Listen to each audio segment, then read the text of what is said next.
시작하겠습니다. 사도행전 총론. 1번. 저자 누가.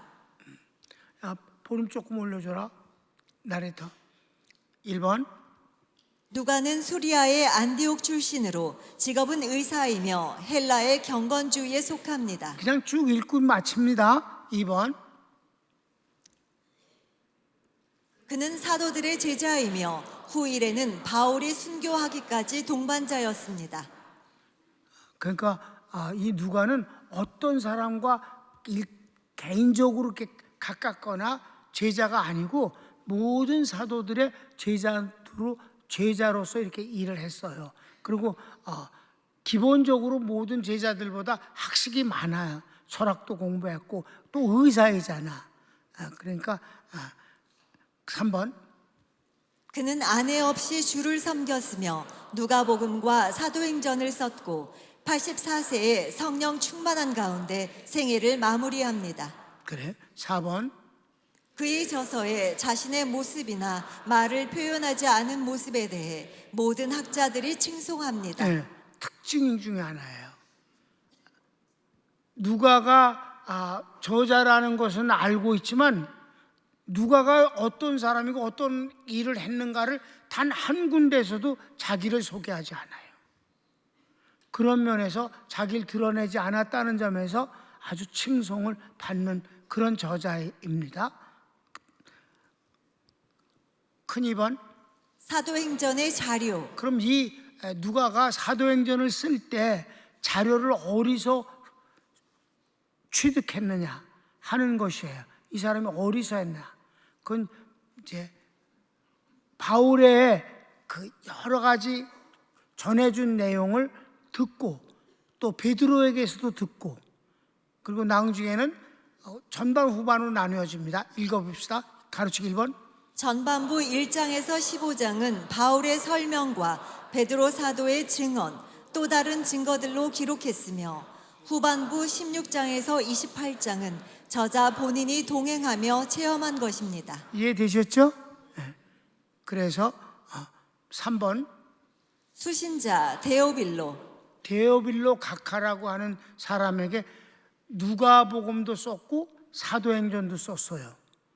그러니까 수신자가 데오빌로인데 데오빌로가 누구라는 거를 이 누가가 자기를 설명 안 하는 거와 마찬가지로 자기가 편지를 보낸 데오빌로에 대해서도 아무런 설명이 없어요. 그래서 알 수가 없어 누군지를. 그래서 어떤 사람은 그 데오빌로라는 말의 단어 자체를 1번 밝혀지지 않은 인물로 낱말의 뜻이 하나님의 사랑이므로 모든 성도를 상징한다고도 합니다. 그러나 이건 공상이야. 데오빌로는 실제인 인물이라고 봐야지. 그렇지 않으면 일종의 거짓말이잖아. 있을 수 없는 성경을 기록하면서 허상을 설정해 놓고 한다는 말은 있을 수 없는 말이에요. 난 데오빌로가 실제 인물이라고 믿습니다. 그러니까 이렇게 주장하는 사람도 있다. 왜냐하면 워낙 모르니 수신자가 누군지를 암만 찾아도 모르겠으니까 이런 소리를 한다. 그것뿐이야. 2번. 실제 인물로는 각하라 칭하며 먼저 누가복음과 계속 사도행전을 보내는 것으로 그는 이미 예수님을 믿는 사람으로 보입니다. 예수님을 믿는 어떤 사람이다. 그런데 우리가 모른다고 해서 실존하지 않은 사람이라고 말하는 건 그건 억측이다. 왜냐하면 누가도 우리가 자기를 한 번도 드러내지 않았었으니까 이 사람이 본래 그런 사람이니까. 그래서 4번. 저작의 목적. 무슨 목적으로 썼을까? 1번. 당시 세계는 로마가 장악하였으나 문화는 헬라의 영향 아래에 있었습니다. 그래서 2번.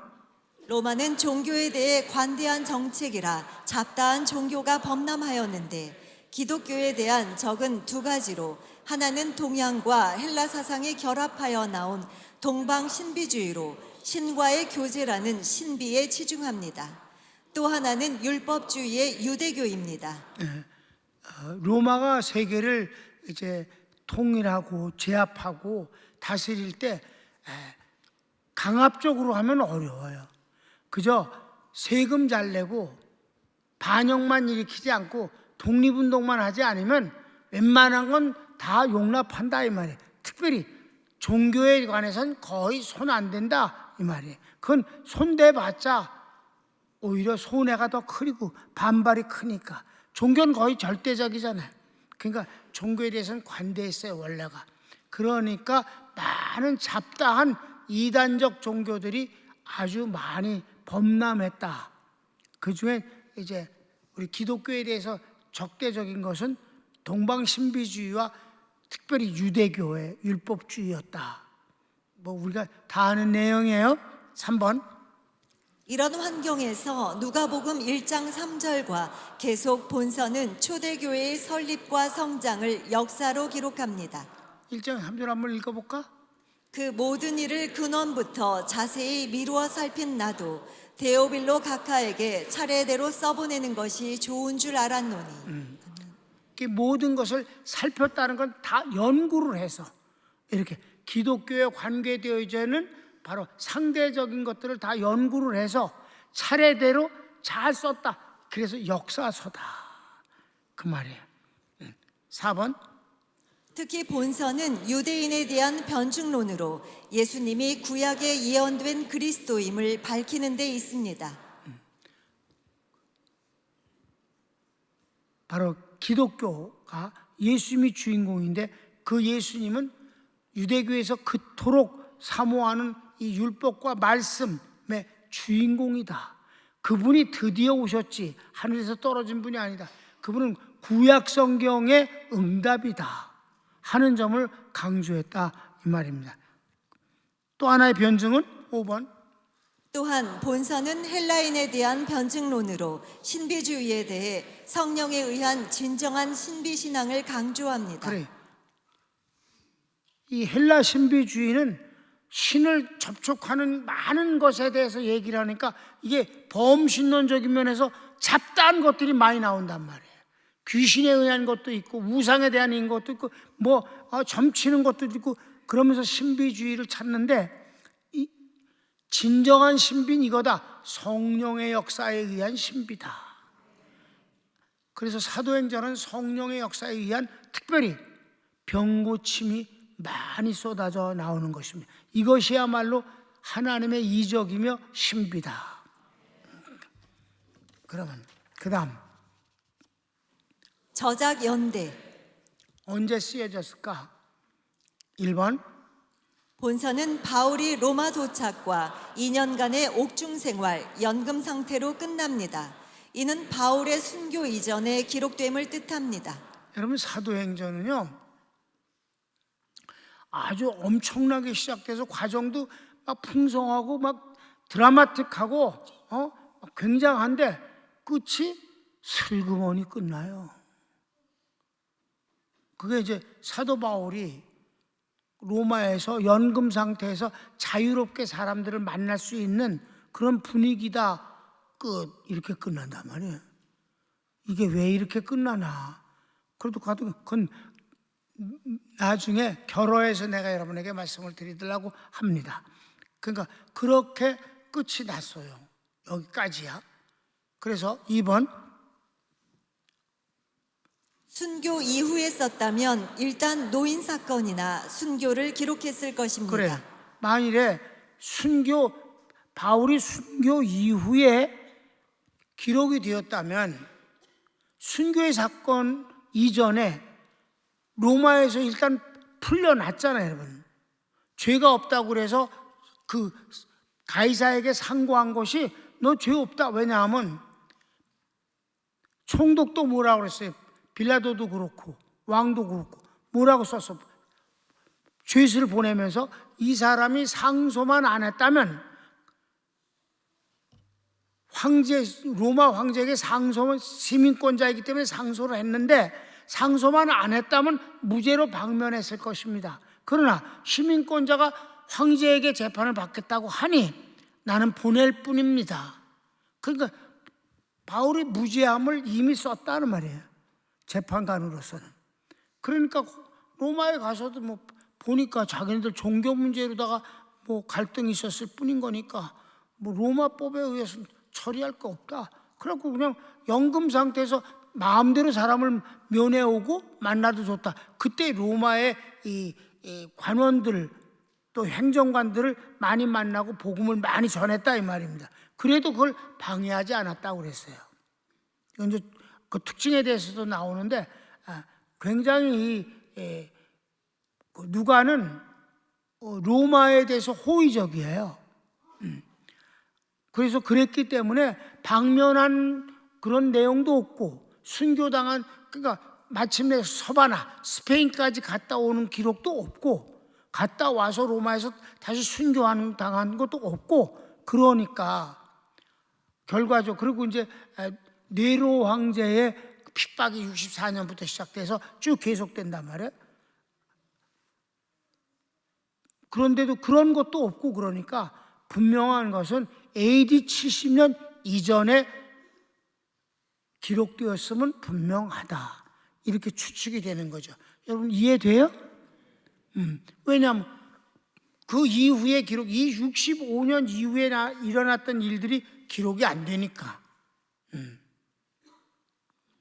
그래서 몇 년도인지는 모르지만 AD 70년 이전인 건 분명하다. 아멘?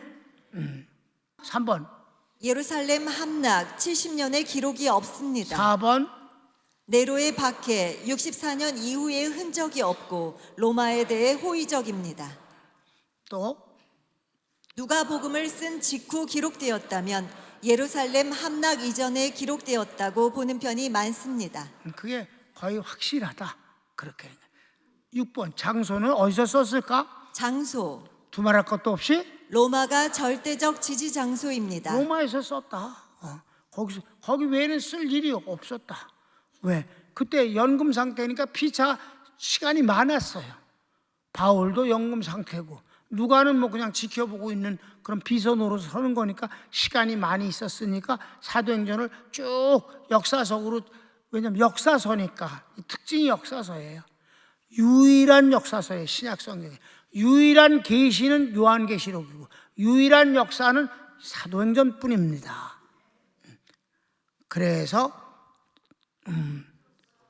본서가 로마 여행기로 끝맺고 상세합니다. 그리고 또 3번. 저자는 로마 관리와 교회와의 조화에 노력합니다. 또한 로마 관료의 회심담을 강조합니다. 예, 그 사도행전을 보면은 그 로마와의 관계에서 대단히 호의적으로 기록합니다. 우리가 예수님을 본받으면 됩니다. 예수님은 유대인으로 태어나서 로마가 유대를 식민지 삼아서 강압하고 세금을 걷어나가는 게 사실 피 빠는 거지 뭐예요. 피를 빨아가고 저희들은 가난하게 살고 그리고 억압을 했음에도 불구하고 예수님은 로마에 대해서 항거한 적이 없습니다. 예수님은 로마로부터 유대를 독립하고 광복시키기 위해서 오신 분이 아닙니다. 이게 바로 유대인들과 제자들이 그토록 사모하고 기대했던 정치적 메시아의 상이 깨진 것에 대한 아주 실망과 분노가 극에 달한 것입니다. 그래서 예수님이 예루살렘 입성할 때 바로 직전에 나사로를 살리셨습니다. 이 사건은 뭐 예루살렘 전체가 뒤집어질 만한 일이에요. 이런 분이 죽은 지 나흘이 된 시체를 살렸다. 이런 분이 로마로 드디어 입성한다. 그러니까 막 밤추리를 깔아주는 것이 모자라서 옷을 벗어서 길에다 깔아서 주님을 환영하면서 호산나 호산나. 호산나가 무슨 뜻이에요? 여호와여 이제 우리를 구원하소서. 다윗의 자손으로 오신 이여. 다윗의 자손은 정치적 메시아입니다. 다윗 시대를 만들어줄 수 있는 분, 시오니즘의 주인공. 그러니까 이 다윗의 son 예수여 호산나라고 외쳤다 이 말입니다.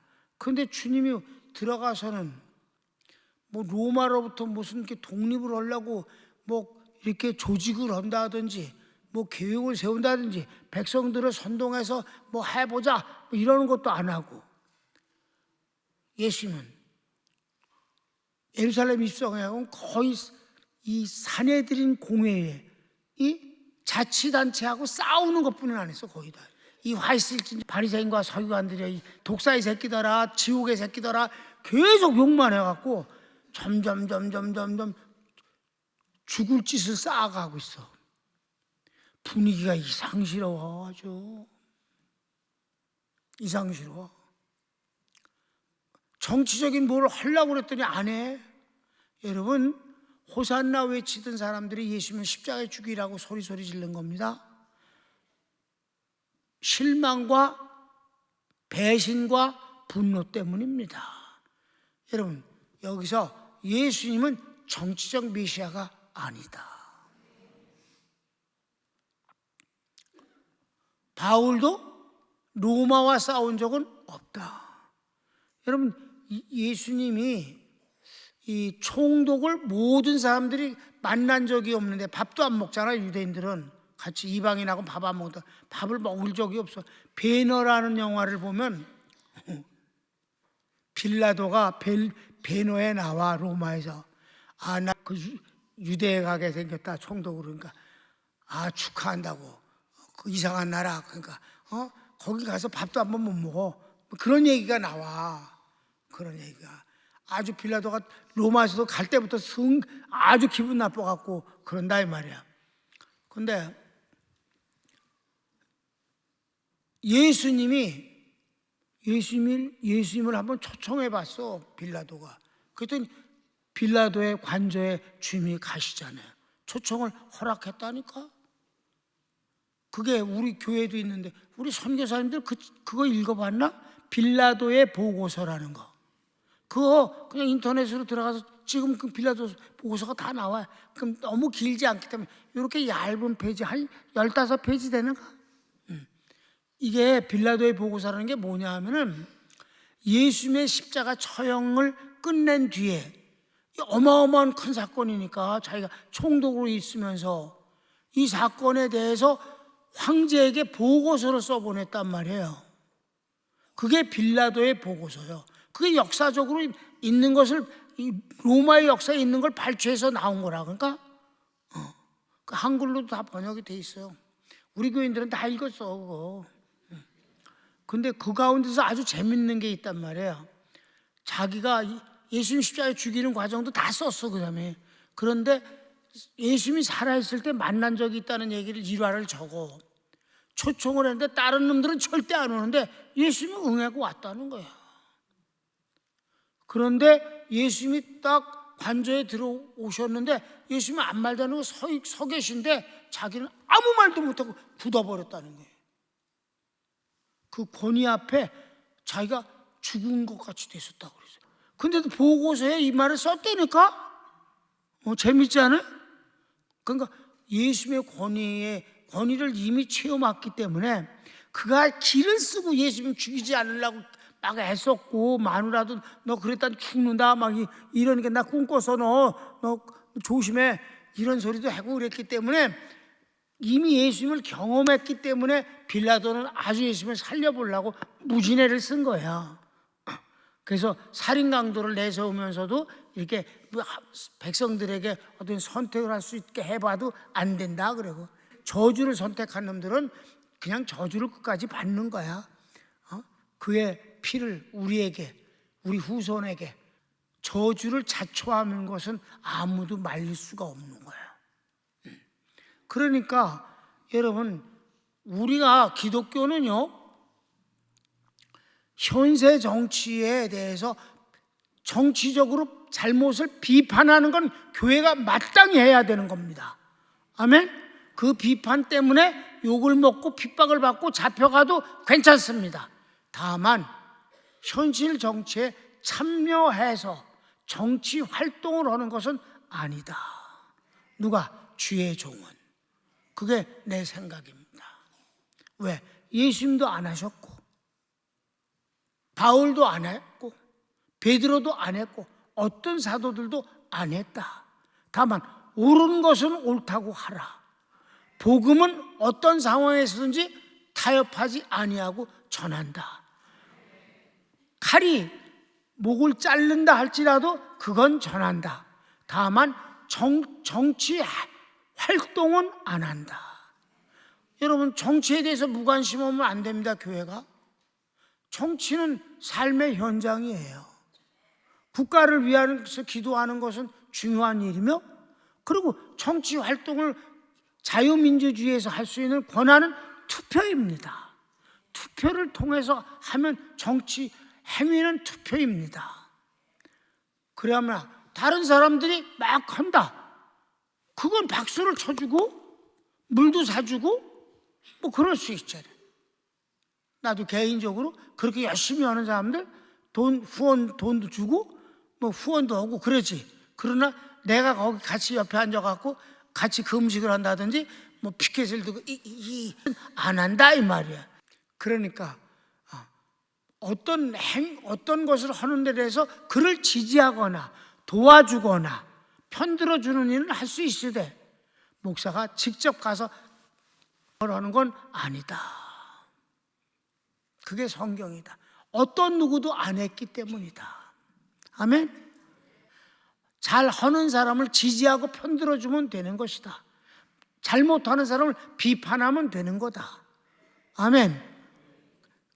그래서 이 누가는 굉장히 그 로마 정권에 대해서 호의적이에요. 한번 볼까? 어디 자, 사도행전 10장 보면 시작.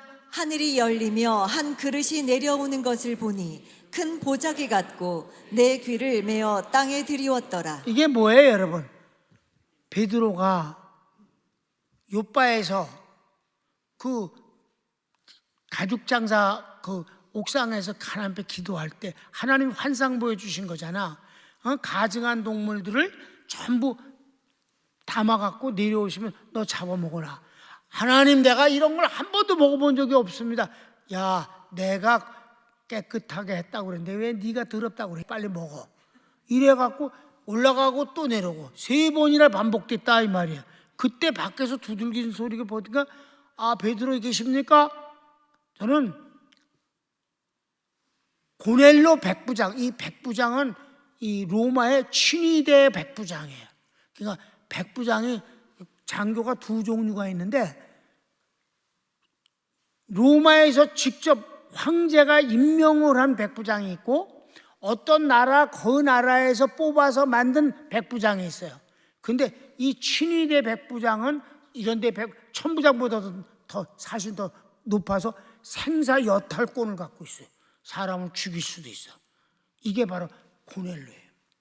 근데 그 고넬로부터 왔습니다. 그러니까 여러분, 예수님이 내가 직접 신방 가주겠다고 한 곳은 딱 두 군데입니다. 교회를 지어 바친 회당장 야이로의 딸을 고쳐주시러 갔었고, 또 한 번은 백부장의 하인이 아프다고 죽게 됐다고 그랬을 때 내가 가주겠다고 자청을 하신 게 바로 주님이십니다. 그러니까 주님은 절대 로마에 대해서 적의를 표현하거나 뭐 싸우려고 으르렁거리신 적이 한 번도 없습니다. 여기서도 그 가증한 동물은 누구예요? 이방인이며 특별히 강압적인 로마의 백부장을 지칭한 것임을 알 수가 있는 겁니다. 내가 거룩했다고 그러는데 빨리 먹어라. 그래서 이거 보여주신 게 바로 이방 사람들을 하나님이 구원하실 뜻이 있다는 하나님의 마음이구나 깨달았다 이 말입니다. 그렇죠? 그래서 자기가 혼자 가면 또 낭주에 덤떠 있을까 봐 증인들을 여러 명 데리고 그리고 고넬 집에 간 거 아닙니까? 그 뒤 얘기는 여러분이 아는 얘기야. 그래서 이에 총독이 그렇게 된 것을 보고 믿으며 주의 가르치심을 기이 여기니라. 이건 구브로에서 바울이 총독에게 복음을 가르치는데 옆에 그 점쟁이가 자꾸 방해를 하잖아, 그지? 그러니까 바울이 여기서 또 바울의 또 욕솜씨가 나오잖아. 예수님이 욕을 제일 잘하셔. 예수님의 욕의 기본은 독사의 새끼야. 나 근데 아직까지도 살무사의 새끼 같은 놈 이런 욕을 해본 적이 없어 아직. 여기서 그 술객을 막 마귀의 새끼야 막 그러면서 막 바울이 욕을 막 하고 눈 멀어버려라. 그리고 눈이 멀었잖아. 그랬더니 총독이 그걸 보고 눈 멀어 했더니 금방 눈 멀었네. 이게 더 세네. 그래갖고 예수님을 믿었다는 거 아니에요. 그러니까 여기서도 보면 로마의 그 총독, 여기 구브로는 조금 섬이지만 그것도 그 조그만 나라였으니까 그때는, 그러니까 그 구브로의 총독을 가까이에서 이렇게 복음을 전하는데 호의적이었다. 아멘. 적대지 않았다. 적대시하지 않았다. 감정 갖고 대하지 않았다. 또 하나는 25장 볼까? 시작. 베스도가 도임한 지 3일 후에 가이사랴에서 예루살렘으로 올라가니 대제사장들과 유대인 중 높은 사람들이 바울을 고소할세 베스도의 호의로 바울을 예루살렘으로 옮겨보내기를 청하니 이는 길에 매복하였다가 그를 죽이고자 함이러라. 베스도가 대답하여 바울이 가이사랴에 구류된 것과 자기도 미구에 떠나갈 것을 말하고 또 가로되 너희 중 유력한 자들은 나와 함께 내려가서 그 사람에게 만일 옳지 아니한 일이 있거든 송사하라 하니라. 베스도가 배석자들과 상의하고 가로되 내가 가이사에게 호소하였으니 가이사에게 갈 것이라 하니라. 아멘. 이 베스도는 빌라도의 후임이에요. 총독이라고. 그러니까 총독 관저는 어디에 있냐면 가이사랴에 있어요. 가이사랴가 수도니까 예루살렘은 성지지. 그래도 이제 거기 올라가서 이제 유대인들, 사내들인 공회인들은 예루살렘에 있으니까 가서 만나고 그래요. 그래갖고 이제 회의도 하고 그러는데 바울을 길에서 암살시키려고 가이사랴 감옥에 있는 바울을 예루살렘에 올라와서 재판받게 해주세요. 복잡하니까 우리가 다 가면 힘들고 그러니까 얘가 하나 올라오면 되잖아요. 그런데 몰래 일러줬잖아. 응? 죽이려고 그런다고. 그러니까 얼마 있으면 나도 가이사랴로 내려가야 되니까 당신들이 내려오면 되잖아. 그리고 바울을 안 올렸단 말이에요. 그리고 내려가서 같이 하자고 그랬어요. 그래서 그들이 같이 내려와갖고 재판했었다 이 말이에요. 그러니까 여기서 보면 예수님에게 대해서도 호의적이었고 빌라도가, 베스도도 바울에 대해서 호의적이었다 이 말입니다. 그 이유는 바울이 로마 시민권자였기 때문에 가장 그랬을 겁니다.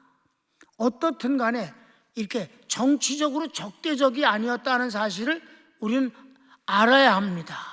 그러니까 어떤 정치적인 일에서 감정적으로 대하지 말고 진리, 곧 옳고 그름과 어떤 것이 하나님의 편인가를 가늠하는 것이 중요하다. 우린 하나님 편에 서야 한다. 무조건 하나님 편이다. 여기까지만 하고 4번. 저자는 로마를 중심으로 복음이 확산되어 초기 기독교의 역사를 이어가는 것을 꿈꾸는 것 같습니다. 이건 내가 쓴 말이야 그냥. 누가는 그 로마가 세계의 서울이니까 이 로마에서 복음화가 이루어지면 여기서부터 전 세계로 복음이 퍼져나가는데 굉장히 유익하지 않겠는가 하는 것을 꿈꿨다. 사도행전이 바로 그래서 로마에서 기록되어지고 그것을 바랬다고 이렇게 그런 것을 명시적으로 기록한 데는 없지만 그런 분위기가 아주 많이 풍긴다 이 말입니다. 그게 바로 이제 나중에 로마서를 쓴 데서 보면 더욱 많이 나타나는 거예요. 자, 마지막 7번. 특징 1번. 복음서들이 그리스도의 전기라면 본서는 역사의 책입니다. 신약 성경 중 유일한 역사서입니다. 유일한 역사책이다. 역사책이야. 2번. 본서는 성령의 행전입니다. 사도행전의 외적인 내용이 역사서라면 내적 사실은 성령의 역사를 기록한 것입니다. 외적으로는 역사책인데 내적으로 보면 성령의 역사다. 성령이 어떻게 일하신가를 기록한 것이다. 3번. 본서는 일대 전환의 책입니다. 개인의 구원과 교회 창립과 선교 등이 구약의 신앙에서 신약의 신앙을 보여줍니다. 구약의 많은 역사서에서 구약적 신앙이 어떤가를 많이 봤어 우리는. 그런데 신약의 신앙은 이런 거다라고 보여준 게 사도행전이다. 사도행전이 없으면 복음서는 예수님 얘기만 나온 거고, 사도행전이 없으면 신약 시대 때 성도들이 어떤 신앙생활을 했으면 교회가 어떤 모습이었는 걸 알 수가 없는 거잖아요. 그러니까 완전히 반전되어지는 모습, 구약과 신약의 신앙과 신앙생활이 비교되어지는 책이다. 사도행전이 없으면 우리는 초기 기독교를 이해할 수가 없고 그의 신앙생활 모습도 가까이 볼 수가 없잖아요. 거긴 모든 게 다 나오니까 사도행전에선. 그렇습니까? 그럼 아니라고 그러는 사람 있어 없어? 4번. 본서는 말씀 증거는 어떤 것임을 증명합니다. 2장의 베드로의 말씀 증거와 13장에서 바울의 증거는 세상과 사람에 대한 것은 없고 오직 예수는 그리스도임을 증거합니다. 이 특징은 거의가 내가 쓴 거예요. 뭐 이렇게 다른 책에 대해서 책에서 이렇게 캐치한 것보다도 이런 내용들은 내가 썼어요. 그래서 개인적으로 이 말씀 증거는 어떠하여야 되는가를 증명으로 보여준 게 바울의 말씀 증거와 베드로의 말씀 증거. 베드로가 사도행전 2장 그리고 바울이 13장에서 안디옥에서 한 것, 이 설교가 그걸 면밀히 연구해 보면 사도들이 어떤 식으로 말씀을 증거했는가를 알 수가 있다. 그건 오직 예수가 그리스도이시라는 증명을 위한 것들이었다. 거기서 자기 얘기를 하지도 않고 남의 얘기를 하지도 않고 예화를 많이 들지도 않는다. 오직 말씀을 인용해서 주님을 증거한다. 아멘. 이게 말씀 증거다. 근데 뭐 또 이제 이렇게 말씀 선포를 한다. 목사님께서 말씀을 선포하시겠습니다. 선포는 케르소라고 그래갖고 하나님만 하시는 거예요. 계시를 말씀을 선포하는 것이 곧 계시야. 우리는 계시자가 아니에요. 우리는 전하는 메신저예요. 그냥 배달꾼이다 이 말입니다. 그래서 말씀 선포가 아니라 말씀 증거다. 우리 교회도 주보에 보면 말씀 증거라고 돼 있잖아. 난 설교라는 단어를 안 쓰니까. 설교는 설교자가 주인공이야. 말씀 증거는 말씀이 주인공이야. 우리는 증거자지 설교자면 설교가 주인공이니까 너 이렇게 설교했잖아. 그럼 할 말이 없어. 아니야, 나는 그냥 성경 말씀을 전했을 뿐이야. 그렇게 하라니까 절대 못 잡아가. 그래서 마지막 5번. 본서는 바울과 함께 많은 주의 사자들을 연구하는 자료가 풍부합니다. 그럼 이 사도행전으로 말미암아 우리 사도들을 많이 알아낼 수가 있고 교회들을 많이 살필 수가 있어요. 역사서이니까. 역사라는 것은 팩트가 중요하지. 그러니까 역사는 소설이 되면 안 되지. 그 역사는 사실을 증거해야 되는 거니까 교회 역사와 사도들을 연구하는데 풍부한 자료가 된다. 이제 결론을 말씀드리겠어요. 사도행전 끝이 이상스럽게 희지부지하게 끝나잖아. 역사서인데 왜 끝이 이런가? 딱 마무리를 멋지게 해야 되는데 왜 사도행전은 역사서인데 끝이 이렇게 약간 그냥 허담한 것 같이 끝날까? 기독교의 역사는 계속되기 때문입니다. 다시 말할게. 사도행전은 지금도 진행되고 있습니다. 언제까지? 주님이 오시는 날까지. 여러분은 지금 사도행전을 만들어가고 있습니다. 우리 새신년의 선교사님들과의 관계에도 사도행전을 만들어가고 있는 중에 중요 내용이 될 것입니다. 손을 멉시다.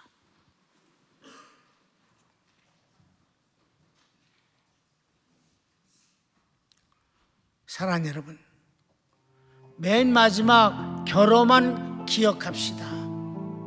사도행전은 계속되는 것입니다. 왜? 전기가 아니고 역사서기 때문이다. 역사의 주인공이신 오메가라고 말씀하실 때까지 계속되는 것이며, 지금도 우리 평강교회는 사도행전을 써가고 있는 일부인 것을 잊지 마십시오. 하나님 편에서 하나님을 위하여 하나님의 살아계심과 함께 역사할 수 있게 되기를 바랍니다. 여러분은 관람자가 아니라 주인공이오시다. 다시 말합니다. 한 사람도 빼놓지 않고 여러분은 역사서 사도행전의 주인공이란 말씀입니다.